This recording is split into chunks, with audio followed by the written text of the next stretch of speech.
Gilli big boss ಮನೆಯಲ್ಲಿ ಏಕೈಕ entertainment material. ಕೆಲವರಿಗೆ ಅವರು ಹಾಸ್ಯ ಮಾಡುವ ರೀತಿ ಮುಜುಗರ ಅಥವಾ ಇರಿಟೇಟಿಂಗ್ ಎನಿಸಬಹುದು. ವ್ಯಂಗ್ಯ ಮಾಡಿ ಇದನ್ನ ಹಾಸ್ಯ ಎನ್ನುತ್ತಾರೆ ಎಂದು ಸಹ ಕೆಲವರು ದೂರಿರುವುದುಂಟು. ಆದರೆ ಅವರೊಬ್ಬ ಒಳ್ಳೆಯ ಕಾಮಿಡಿಯನ್ ಎಂಬುದನ್ನು ಅಲ್ಲೆಗಳಿಯಲಾಗದು. ಅದರಲ್ಲೂ ಅವರು ಸ್ಪಾಂಟೇನಿಯಸ್ ಆಗಿ ಹೊಡೆಯುವ ಡೈಲಾಗ್ಗಳು ಎಂತಹವರಿಗೂ ನಗು ತರಿಸುತ್ತವೆ. ನಿನ್ನೆಯ ಎಪಿಸೋಡ್ನಲ್ಲಿಯೂ ಹೀಗೆಯೇ ಆಗದೆ ಬಿಗ್ ಬಾಸ್ ಮನೆಗೆ ಉಗ್ರಂ ಮಂಜು, ಮೋಕ್ಷಿತಾ, ಚೈತ್ರಾ ಕುಂದಾಪುರ, ರಜತ್ ಮತ್ತು ತ್ರಿವಿಕ್ರಮ್ ಅವರುಗಳು ಅತಿಥಿಗಳಾಗಿ ಬಂದಿರ್ತಾರೆ.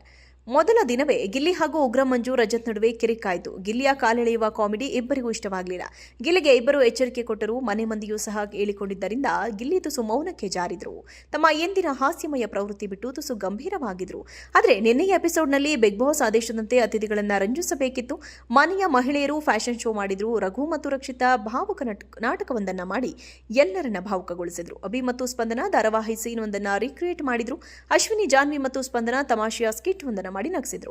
ಗಿಲ್ಲಿ ಏಕವ್ಯಕ್ತಿ ಪ್ರದರ್ಶನ ನೀಡಿದ್ರು. ಮೊದಲಿಗೆ ಮುಂಗಾರು ಮಳೆ ಸಿನಿಮಾದ ಟೈಮ್ ಅನ್ನೋದು ಪಕ್ಕಾ 420 ಡೈಲಾಗ್ ಅನ್ನ ಬಿಗ್ ಬಾಸ್ ಮನೆಗೆ ಸಮೀಕರಿಸಿ ಡೈಲಾಗ್ ಹೇಳಿದ್ರು. ನನಗೆ ಕ್ಯಾಪ್ಟನ್ಸಿ ಸಿಗುತ್ತೆ, ಜಾರ ಫೋಟೋ ಫ್ರೇಮ್ ಸಿಗುತ್ತೆ ಅಂದ್ಕೊಂಡಿದ್ದೆ, ಆ ಟೈಮ್ ಬರಲೇ ಇಲ್ಲ ಎಂದು ಶುರು ಮಾಡಿದ ಗಿಲ್ಲಿ ಅತಿಥಿಗಳ ಹೆಸರೇಳಿ ಅವರನ್ನೂ ತಮ್ಮ ಡೈಲಾಗ್ ಒಳಗೆ ಸೇರಿಸಿಕೊಂಡು ಕಾಮಿಡಿ ಮಾಡಿದ್ರು. ಗಿಲ್ಲಿಯ ಡೈಲಾಗ್ಗೆ ಅತಿಥಿಗಳು ಚಪ್ಪಾಳೆ ಹೊಡೆದ್ರು. ಬಳಿಕ ಮತ್ತೊಂದು ಡೈಲಾಗ್ ಹೊಡೆದ ಗಿಲ್ಲಿ ಡೈಲಾಗ್ ಹೇಳುವ ಮುಂಚೆಯೇ ಅತಿಥಿಗಳಿಗೆ ಕೈ ಮುಗಿದು ಈ ಡೈಲಾಗ್ ಯಾವುದೇ ವ್ಯಕ್ತಿಗೆ, ಪ್ರಾಣಿಗೆ ಸಂಬಂಧಿಸಿದ್ದಲ್ಲ ಎಂದು ಡಿಸ್ಕ್ಲೇಮರ್ ಹೇಳಿದ್ರು. ಬಳಿಕ ಬೇಬಿ ಪ್ಯಾಲೇಸ್ಗೆ ಮುಂದೆ ಕುಲುಮೇಲಿ ಬಿದ್ದಂಗಾಯಿತು. ಆರ್ಡರ್ ಕೇಳಿದ್ದೆ ಬಡಿದ್ರು, ಟಿಪ್ಸ್ ಕೇಳಿದ್ಕೆ ತಟ್ಟಿದ್ರು, ತಟ್ಟಿ ಬಡ್ದು ಈಗ ಕಬ್ಬಣ ಕತ್ತಿಯಾಗೈತೆ. ಈ ಕತ್ತಿಗೆ ಗೊತ್ತಿರೋದು ಒಂದೇ, ಕೇಳಿದ್ದನ್ನ ಸಪ್ಲೈ ಮಾಡೋದಷ್ಟೇ ಎಂದ್ರು ಗಿಲ್ಲಿ. ಕೊನೆಯಲ್ಲಿ ಕೊಟ್ಟ ಟ್ವಿಸ್ಟ್ಗೆ ಅತಿಥಿಗಳು ಸೇರಿದಂತೆ ಇಡೀ ಮನೆ ಮಂದಿ ನಕ್ಕರು. ಇಲ್ಲಿ ಮೇಲೆ ಸಿಟ್ಟಾಗಿದ್ದ ರಜತ್, ಉಗ್ರಂ ಮಂಜು ಸಹ ಚಪ್ಪಾಳೆ ತಟ್ಟಿ ಅಭಿನಂದಿಸಿದ್ರು. ಗಿಲ್ಲಿ ಬಿಗ್ ಬಾಸ್ ಮನೆಯಲ್ಲಿ ಏಕೈಕ ಎಂಟರ್ಟೈನ್ಮೆಂಟ್ ಮೆಟೀರಿಯಲ್. ಕೆಲವರಿಗೆ ಅವರು ಹಾಸ್ಯ ಮಾಡುವ ರೀತಿ ಮುಜುಗರ ಅಥವಾ ಇರಿಟೇಟಿಂಗ್ ಎನಿಸಬಹುದು. ವ್ಯಂಗ್ಯ ಮಾಡಿ ಇದನ್ನ ಹಾಸ್ಯ ಎನ್ನುತ್ತಾರೆ ಎಂದು ಸಹ ಕೆಲವರು ದೂರಿರುವುದುಂಟು.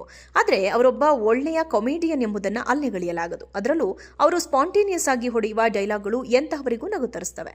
ನಿನ್ನೆಯ ಎಪಿಸೋಡ್ನಲ್ಲಿಯೂ ಹೀಗೆಯೇ ಆಗದೆ ಬಿಗ್ ಬಾಸ್ ಮನೆಗೆ ಉಗ್ರಂ ಮಂಜು, ಮೋಕ್ಷಿತಾ, ಚೈತ್ರಾ ಕುಂದಾಪುರ, ರಜತ್ ಮತ್ತು ತ್ರಿವಿಕ್ರಮ್ ಅವರುಗಳು ಅತಿಥಿಗಳಾಗಿ ಬಂದಿರ್ತಾರೆ. ಮೊದಲ ದಿನವೇ ಗಿಲ್ಲಿ ಹಾಗೂ ಉಗ್ರಂ ಮಂಜು, ರಜತ್ ನಡುವೆ ಕಿರಿಕಾಯಿತು. ಗಿಲ್ಲಿಯ ಕಾಲೆಳೆಯುವ ಕಾಮಿಡಿ ಇಬ್ಬರಿಗೂ ಇಷ್ಟವಾಗಲಿಲ್ಲ. ಗಿಲ್ಲಿಗೆ ಇಬ್ಬರು ಎಚ್ಚರಿಕೆ ಕೊಟ್ಟರು. ಮನೆ ಮಂದಿಯೂ ಸಹ ಹೇಳಿಕೊಂಡಿದ್ದರಿಂದ ಗಿಲ್ಲಿ ತುಸು ಮೌನಕ್ಕೆ ಜಾರಿದ್ರು. ತಮ್ಮ ಎಂದಿನ ಹಾಸ್ಯಮಯ ಪ್ರವೃತ್ತಿ ಬಿಟ್ಟು ತುಸು ಗಂಭೀರವಾಗಿದ್ರು. ಆದರೆ ನಿನ್ನೆಯ ಎಪಿಸೋಡ್ನಲ್ಲಿ ಬಿಗ್ ಬಾಸ್ ಆದೇಶದಂತೆ ಅತಿಥಿಗಳನ್ನು ರಂಜಿಸಬೇಕಿತ್ತು. ಮನೆಯ ಮಹಿಳೆಯರು ಫ್ಯಾಷನ್ ಶೋ ಮಾಡಿದ್ರು. ರಘು ಮತ್ತು ರಕ್ಷಿತಾ ಭಾವುಕ ನಾಟಕವೊಂದನ್ನ ಮಾಡಿ ಎಲ್ಲರನ್ನ ಭಾವುಕಗೊಳಿಸಿದ್ರು. ಅಭಿ ಮತ್ತು ಸ್ಪಂದನ ಧಾರಾವಾಹಿ ಸೀನ್ ಒಂದನ್ನ ರೀಕ್ರಿಯೇಟ್ ಮಾಡಿದ್ರು. ಅಶ್ವಿನಿ, ಜಾನ್ವಿ ಮತ್ತು ಸ್ಪಂದನ ತಮಾಷೆಯ ಸ್ಕಿಟ್ ಒಂದನ್ನ ಮಾಡಿ ನಗಿಸಿದ್ರು. ಗಿಲ್ಲಿ ಏಕವ್ಯಕ್ತಿ ಪ್ರದರ್ಶನ ನೀಡಿದ್ರು. ಮೊದಲಿಗೆ ಮುಂಗಾರು ಮಳೆ ಸಿನಿಮಾದ ಟೈಮ್ ಅನ್ನೋದು ಪಕ್ಕಾ 420 ಡೈಲಾಗ್ ಅನ್ನ ಬಿಗ್ ಬಾಸ್ ಮನೆಗೆ ಸಮೀಕರಿಸಿ ಡೈಲಾಗ್ ಹೇಳಿದ್ರು. ನನಗೆ ಕ್ಯಾಪ್ಟನ್ಸಿ ಸಿಗುತ್ತೆ, ಜಾರ ಫೋಟೋ ಫ್ರೇಮ್ ಸಿಗುತ್ತೆ ಅಂದ್ಕೊಂಡಿದ್ದೆ, ಆ ಟೈಮ್ ಬರಲೇ ಇಲ್ಲ ಎಂದು ಶುರು ಮಾಡಿದ ಗಿಲ್ಲಿ ಅತಿಥಿಗಳ ಹೆಸರೇಳಿ ಅವರನ್ನೂ ತಮ್ಮ ಡೈಲಾಗ್ ಒಳಗೆ ಸೇರಿಸಿಕೊಂಡು ಕಾಮಿಡಿ ಮಾಡಿದ್ರು. ಗಿಲ್ಲಿಯ ಡೈಲಾಗ್ಗೆ ಅತಿಥಿಗಳು ಚಪ್ಪಾಳೆ ಹೊಡೆದ್ರು. ಬಳಿಕ ಮತ್ತೊಂದು ಡೈಲಾಗ್ ಹೊಡೆದ ಗಿಲ್ಲಿ ಡೈಲಾಗ್ ಹೇಳುವ ಮುಂಚೆಯೇ ಅತಿಥಿಗಳಿಗೆ ಕೈ ಮುಗಿದು ಈ ಡೈಲಾಗ್ ಯಾವುದೇ ವ್ಯಕ್ತಿಗೆ, ಪ್ರಾಣಿಗೆ ಸಂಬಂಧಿಸಿದ್ದಲ್ಲ ಎಂದು ಡಿಸ್ಕ್ಲೇಮರ್ ಹೇಳಿದ್ರು. ಬಳಿಕ ಬೇಬಿ ಪ್ಯಾಲೇಸ್ಗೆ ಮುಂದೆ ಕುಲುಮೇಲಿ ಬಿದ್ದಂಗಾಯಿತು. ಆರ್ಡರ್ ಕೇಳಿದ್ದೆ ಬಡಿದ್ರು, ಟಿಪ್ಸ್ ಕೇಳಿದ್ಕೆ ತಟ್ಟಿದ್ರು, ತಟ್ಟಿ ಬಡ್ದು ಈಗ ಕಬ್ಬಣ ಕತ್ತಿಯಾಗೈತೆ. ಈ ಕತ್ತಿಗೆ ಗೊತ್ತಿರೋದು ಒಂದೇ, ಕೇಳಿದ್ದನ್ನ ಸಪ್ಲೈ ಮಾಡೋದಷ್ಟೇ ಎಂದ್ರು ಗಿಲ್ಲಿ. ಕೊನೆಯಲ್ಲಿ ಕೊಟ್ಟ ಟ್ವಿಸ್ಟ್ಗೆ ಅತಿಥಿಗಳು ಸೇರಿದಂತೆ ಇಡೀ ಮನೆ ಮಂದಿ ನಕ್ಕರು. ಇಲ್ಲಿ ಮೇಲೆ ಸಿಟ್ಟಾಗಿದ್ದ ರಜತ್, ಉಗ್ರಂ ಮಂಜು ಸಹ ಚಪ್ಪಾಳೆ ತಟ್ಟಿ ಅಭಿನಂದಿಸಿದ್ರು.